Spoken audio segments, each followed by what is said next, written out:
शांति। ओम शांति। ओम शांति। बिल्कुल रिलैक्स होकर बैठे, पूरा ध्यान विकुटी के मध्य में। यह मुझ आत्मा का निवास स्थान है। मैं आत्मा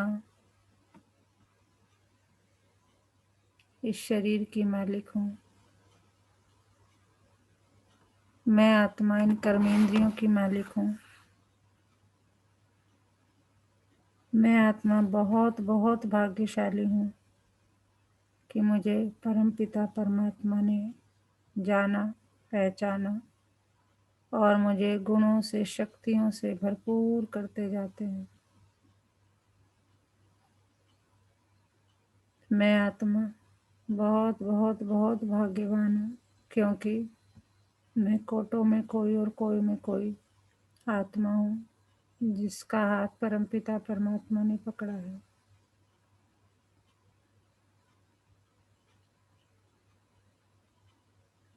रोज परमपिता परमात्मा मुझे ज्ञान से, गुणों से, शक्तियों से भरपूर करते जाते हैं।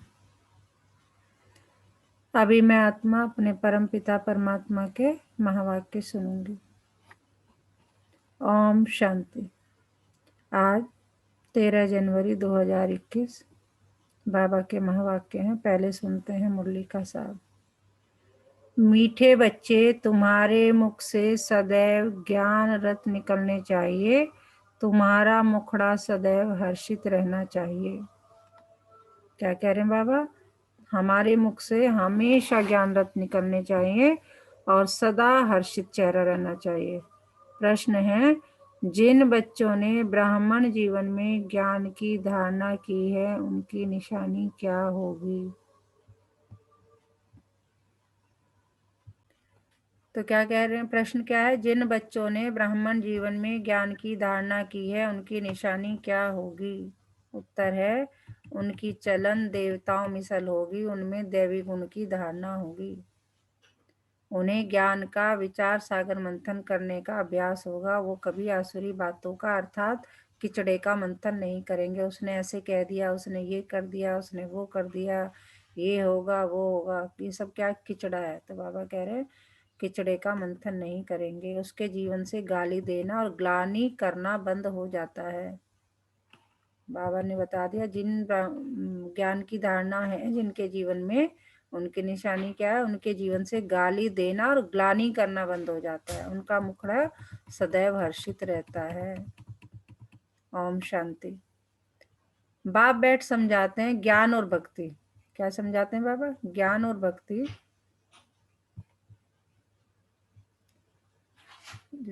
बाप बैठ समझाते हैं ज्ञान और भक्ति के ऊपर। यह तो बच्चे समझ गए हैं। किसके ऊपर समझा रहे हैं बाबा? ज्ञान और भक्ति के ऊपर। यह तो बच्चे समझ गए हैं, भक्ति से सतगति नहीं होती और सतयुग में भक्ति होती नहीं। ज्ञान भी सतयुग में मिलता नहीं। कृष्ण न भक्ति करते हैं न ज्ञान की मुरली बजाते हैं। मुरली माना ही ज्ञान देना। ये जो है, हम कह रहे हैं ना मुरली सुनिए, मुरली सुनिए, क्या है ये हम ज्ञान को ही तो मुरली कहते हैं, जो बाबा पीसीज में हमें ज्ञान देते हैं। गायन भी है ना, गायन भी है ना, मुरली में जादू। तो जरूर कोई जादू होगा ना। सिर्फ मुरली बजाना वह तो कॉमन फकीर लोग भी बजाते रहते हैं। इस मुरली में ज्ञान का जादू है। अज्ञान को जादू तो नहीं कहेंगे, मुरली को जादू कहते हैं। मनुष्य से देवता बनते हैं ज्ञान से।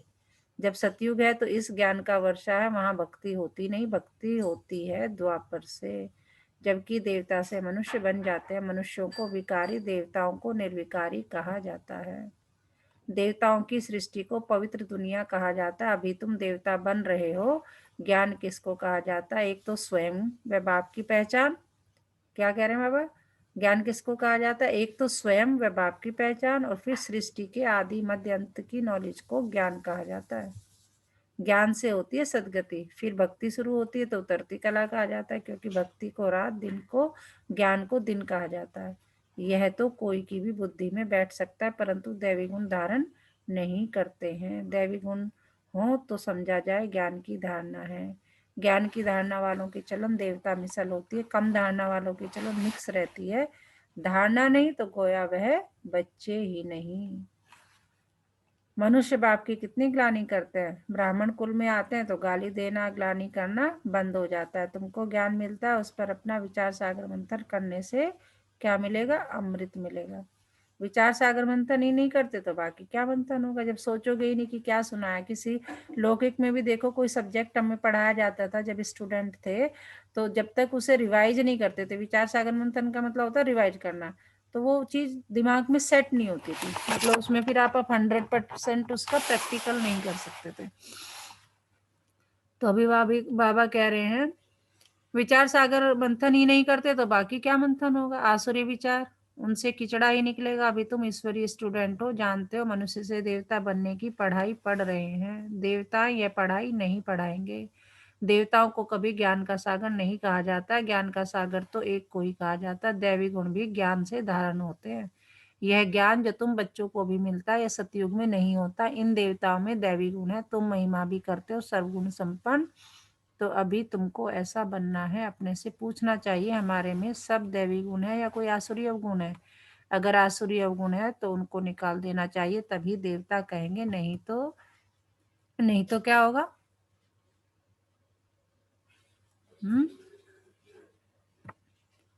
नहीं तो क्या होगा? हम बाबा के बच्चे नहीं बन पाएंगे, ब्राह्मण नहीं बन पाएंगे और स्वर्ग में नहीं जा पाएंगे मैम। नहीं तो कम दर्जा पा लेंगे। कम दर्जा पाएंगे। बाबा के बच्चे तो बन गए। बाबा कह रहे बाबा के तो तुम बन गए, तुमने ज्ञान ले लिया, सुन लेते हो, कभी कभी सुन लेते हो, रोज मतलब उसमें फिर ज्ञान ले लिया, मेरे पास आ गए, मुझे पहचान लिया, वो ठीक है, तुम मेरे बच्चे बन गए। लेकिन उसके बाद जो है, अगर हमने आसुरी गुण नहीं निकाले या थोड़े थोड़े निकाले, कोई एक निकाल दिया, कोई दूसरा नहीं निकाला, तो उससे क्या होने वाला है? केवल केवल हमारे पद में प्रॉब्लम होने वाली है। अभी तुम बच्चे देवी गुण धारण करते हो, बहुत अच्छी अच्छी बातें सुनाते हो, इनको ही कहा जाता है पुरुषोत्तम संगम युग। जबकि तुम पुरुषोत्तम बन रहे हो, वातावरण भी बहुत अच्छा होना चाहिए। मुख से कोई भी छीछी बात नहीं निकले, नहीं तो कहा जाएगा यह कम दर्जे का है। बोलचाल और वातावरण से झट पता पड़ जाता है। तुम्हारा मुखड़ा सदैव हर्षित होना चाहिए, नहीं तो उनमें ज्ञान नहीं। कहा जाएगा मुख से सदैव रत्न निकले। यह लक्ष्मी नारायण देखो कितने हर्षित मुख है। इन्हों की आत्मा ने ज्ञान रत्न धारण किए थे। मुख से सदैव ज्ञान रत्न निकलते हैं। रत्न ही सुनते सुनाते कितनी खुशी रहती है। ज्ञान रत्न जो अभी तुम लेते हो, फिर ये सभी हीरे जवाहरत बन जाते हैं। नौ रत्नों की माला कोई हीरो जवाहरतों की नहीं है। बाबा कहते हैं नवरत्न वाला, कहते हैं कोई हीरो जवाहरत की नहीं है, इन ज्ञान रत्नों की माला है। मनुष्य लोग फिर यह रत्न सम अंगूठी आदि पहन लेते हैं। इन ज्ञान रत्नों की माला पुरुषोत्तम संगम युग पर पड़ती है। यह रत्न ही तुमको भविष्य के जन्मों के लिए माला माल बनाते हैं। इनको कोई लूट न सके। यहाँ तुम ये हीरे जवाहरात पहनो तो झट कोई लूट ले जाए। तो अपने को बहुत बहुत समझदार बनाना है। आसुरी अवगुणों को निकालना है। आसुरी अवगुणों से शक्ल ही ऐसी हो जाती है, क्रोध में लाल लाल तांबे जैसी शक्ल हो जाती है। देखो बाबा क्या कह रहे हैं, तांबे जैसी बता देते हैं। काम विकार वाले तो काले बन जाते हैं। तो बच्चों को हर बात में विचार सागर मंथन करना चाहिए। यह पढ़ाई है ही बहुत धन पाने की, वह पढ़ाई कोई रत्न थोड़ी है। हाँ, नॉलेज पढ़कर बड़ा पोजीशन पा लेते हैं, तो पढ़ाई काम आई ना, न कि पैसा। पढ़ाई ही धन है, वह है हद का धन, फिर यह है बेहद का धन। दो है दोनों पढ़ाई। अभी तुम समझते हो बाप हमको पढ़ाकर क्या कर रहे हैं? विश्व का मालिक बना रहे हैं। वह अल्पकाल क्षणभंगुर की पढ़ाई जो हम लौकिक में पढ़ते हैं, वो कैसी बता रहे हैं बाबा? अल्पकाल क्षणभंगुर की पढ़ाई है, एक जन्म के लिए। फिर दूसरे जन्म में नए सिरे पढ़ना पड़े। वहां धन के लिए पढ़ाई की दरकार नहीं। वहां तो अभी के पुरुषार्थ से अकीचर यानी अथाह धन मिल जाता है। अभी हम जो है जितने दैवी गुण धारण करेंगे उतना उच्च पद पाएंगे। धन अविनाशी बन जाता है। देवताओं के पास धन बहुत था, फिर जब भक्ति मार्ग अथवा रावण राज्य में आए तो कितना था, कितने मंदिर बनाए हुए। फिर आकर मुसलमानों आदि ने धन लूटा, कितने धनवान थे। आज की पढ़ाई से इतना धनवान कोई बन नहीं सकेंगे। तुम अभी जानते हो हम इतनी ऊंची पढ़ाई पढ़ते हैं जिससे यह देवी देवता बनते हैं। तो पढ़ाई से देखो मनुष्य क्या बन जाते हैं। बाबा कह रहे हैं देखो कि मनुष्य पढ़ाई कितनी इंपॉर्टेंट है। पढ़ाई से मनुष्य क्या बन जाते हैं? गरीब से साहूकार। अभी भारत भी कितना गरीब है, साहूकारों को तो फुर्सत ही नहीं है, अपना अहंकार रहता मैं फलाना हूँ। इसमें अहंकार आदि मिट जाना चाहिए। हम आत्मा है, आत्मा के पास तो धन दौलत हीरे जवाहरात आदि कुछ भी नहीं है। बाप भी कहते हैं देह सहित सब संबंध छोड़ो, आत्मा शरीर छोड़ती है तो साहूकारी आदि सब खत्म हो जाती है। जब नए सिर पढ़कर फिर धन कमावे या दान पुण्य अच्छा किया तो साहूकार के घर जन्म लेंगे। कहते हैं ना पास्ट के कर्मों का फल है। अब अंबानी के यहाँ जो बच्चा जन्म लिया है तो उसने पिछले में कितना अच्छा कर्म किया होगा कि उसे सब कुछ, कहते हैं ना गोल्डन स्पून इन माउथ, वहाँ तो गोल्डन क्या डायमंड स्पून इन माउथ है सब कुछ, मतलब अथाह है।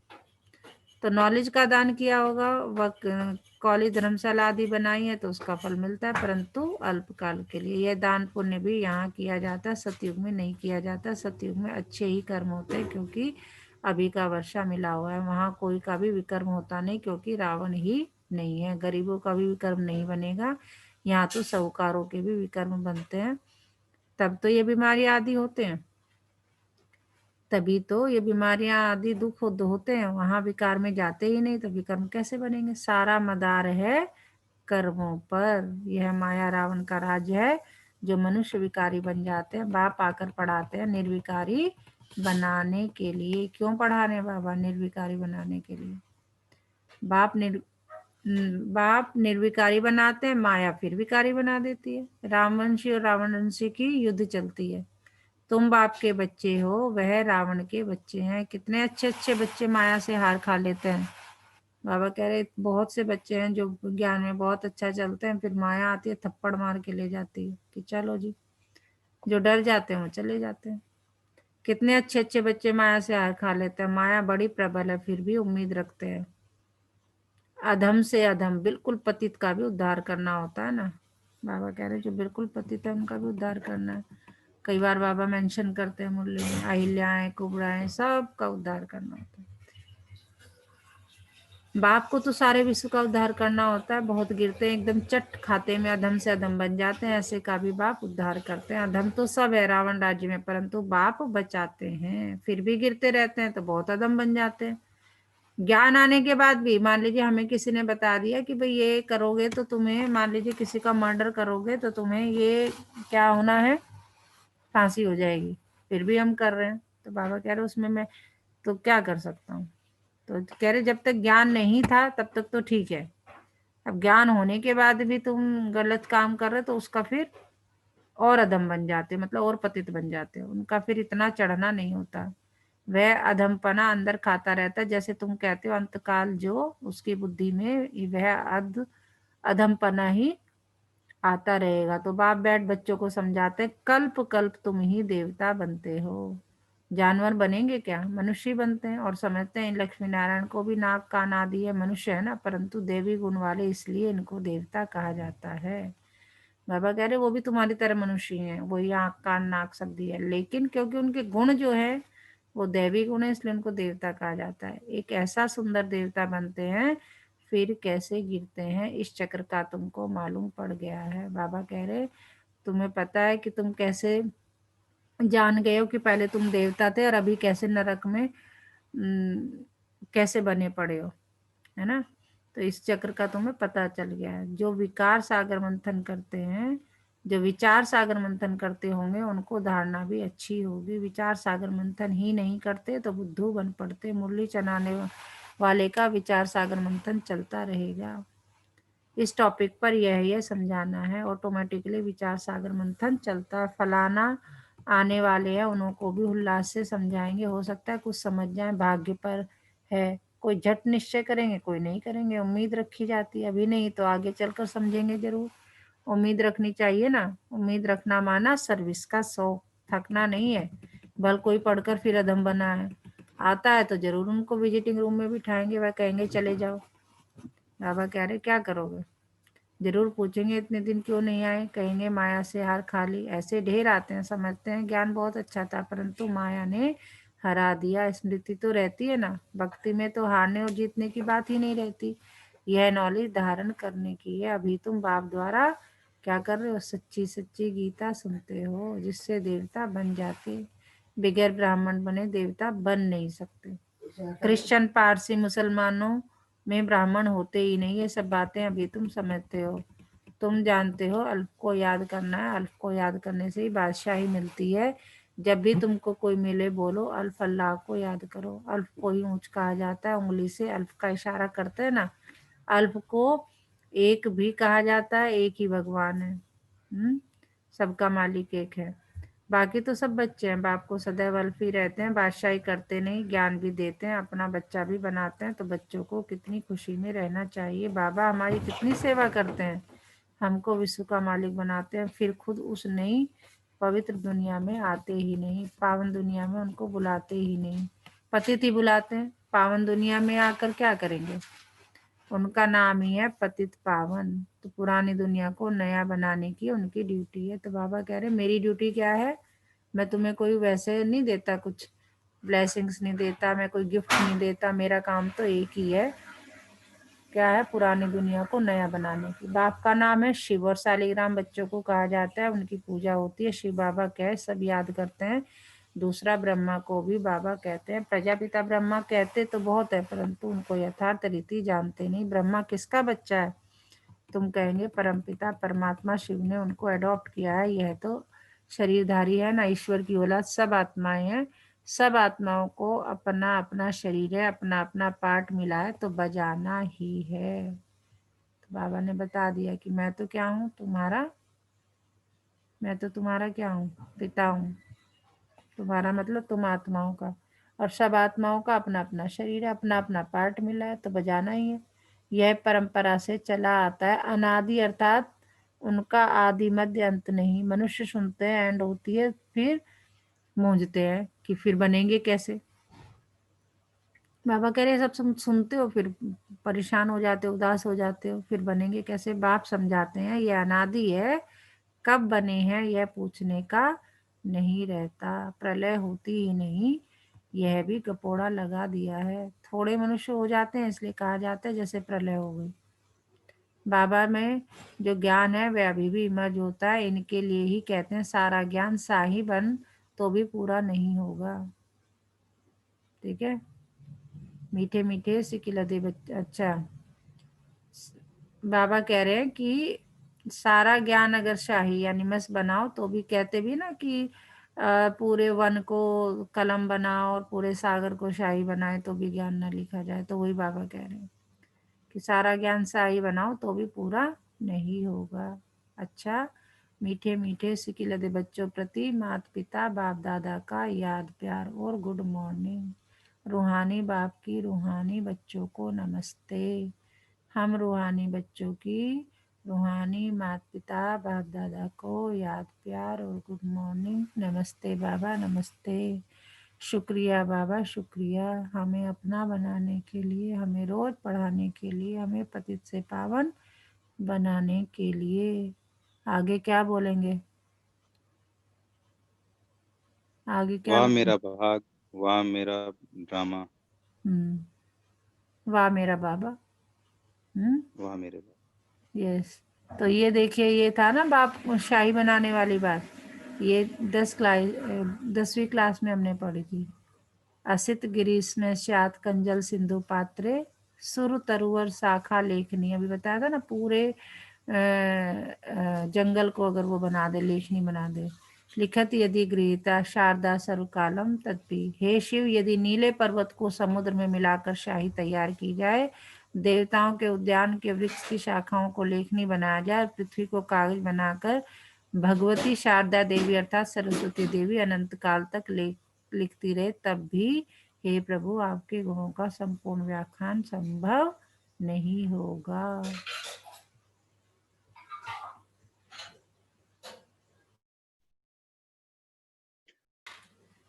तो धारणा के लिए मुख्य सार से पहले बताइए बॉबी जी, क्या सुनाया बाबा ने? ओम शांति दीदी।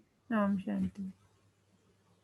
मैम बाबा कह रहे हैं कि अब जो हम हमारे अंदर विकार हैं, उन विकारों को अगर हमने नहीं छोड़ा, बाबा के बन गए, इट्स ओके, बाबा ज्ञान ले लिया, वो भी ठीक है। लेकिन अगर हमने विकारों को नहीं छोड़ा और सारे विकार छोड़ते-छोड़ते कोई भी विकार में ज़रा-सी भी कमी रह गई छोड़ने में, हम्म तो हमारा लिया हुआ ज्ञान व्यर्थ है। हमें स्वर्ग में कम पद वाला स्थान मिलेगा। तो हमें अपने विकारों को जल्दी से जल्द छोड़ देना चाहिए और हमेशा ध्यान रखिए कि हमें बाबा के जो रत्नों की माला है ना, हम्म उनमें पिरना है। उन उन उन मालाओं में हमें जड़ना है, हम्म तो हमारा उद्धार हो पाएगा। और हमारे मुख से है ना कभी भी किसी के लिए कोई बुराई या कुछ ना निकले। कोई मतलब हर बाबा ने कोई जो आज हमारे कहा ना संपर्क तो में आए। ग्लानि करनी है और ना किसी की बुराई को सुनना है, विचार भी नहीं करना उसका, क्योंकि जैसे हम बैठ जाते हैं ना और एक दूसरे की बुराई करने लगते हैं, सुनने लगते हैं, बाबा वो नहीं, ना ग्लानि करनी है ना कुछ ऐसा सुनना है। और बाबा ये जो रत्नों की बात कह रहे हैं, वो कह रहे हैं ये जो तुम रत्न माला वैसे वाली रत्न 9 रत्न पहनते हो, वो वैसे वाले रत्न की बात मैं नहीं कर रहा हूँ, मैं तो ज्ञान रत्नों की बात कर रहा हूँ। कौन कौन से गुण तुम्हारे अंदर होने चाहिए? शांति, है ना, प्रेम, आनंद, ज्ञान, मतलब वो सात एक 9 के 9 गुण जो है आपके अंदर होने चाहिए। पवित्रता, शक्ति, ये सारे होंगे। मैं उन रत्नों की बात कर रहा हूँ, बिल्कुल। और हमेशा हर्षित मुख रहना चाहिए ना। तो चलिए सुनते हैं धारणा के लिए मुख्य सार। अपने हर्षित मुखड़े से बाप का नाम बाला करना है। ज्ञान रत्न ही सुनने और सुनाने हैं। गले में ज्ञान रत्नों की माला पड़ी रहे, आसुरी अवगुणों को निकाल देना है।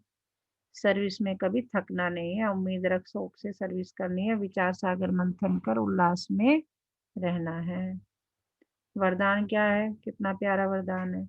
स्नेह के रिटर्न में समानता का अनुभव करने वाले सर्वशक्ति संपन्न भव। स्नेह के रिटर्न में समानता का अनुभव करने वाले सर्वशक्ति संपन्न भव। जो बच्चे बाप के स्नेह में सदा समाये हुए रहते हैं, उन्हें स्नेह के रेस्पॉन्स में बाप क्या करता है? समान बनाने का वरदान प्राप्त हो जाता है। जो बाप के स्नेह में सदा समाये हुए रहते हैं, उन्हें स्नेह के रेस्पॉन्स में बाप समान बनने का वरदान प्राप्त हो जाता है। जो सदा स्नेह युक्त और योग युक्त है, वह सर्व शक्तियों से संपन्न स्वतः बन जाते हैं। बाबा कह रहे जो स्नेह युक्त है, जिसे मेरे से प्यार है, योग युक्त है, जो मुझे याद करता है, उसे सर्व शक्तियां अपने आप ही मिल जाएगी। सर्व शक्तियां सदा साथ है तो विजय हुई पड़ी है। जिन्हें स्मृति रहती है कि सर्वशक्तिमान बाप हमारा साथी है, वह कभी भी बात से विचलित नहीं हो सकते।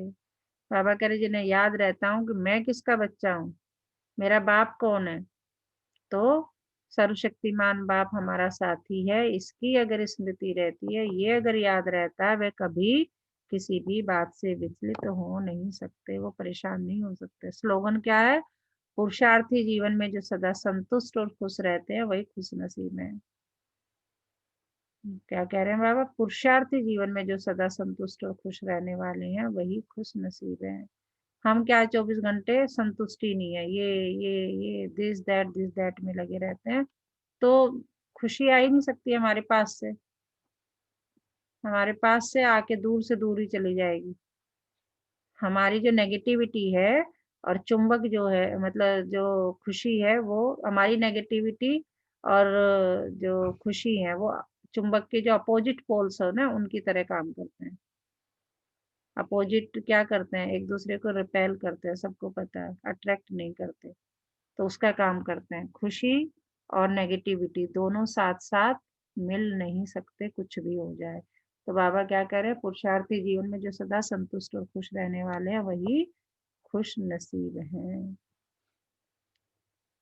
अच्छा, ओम शांति।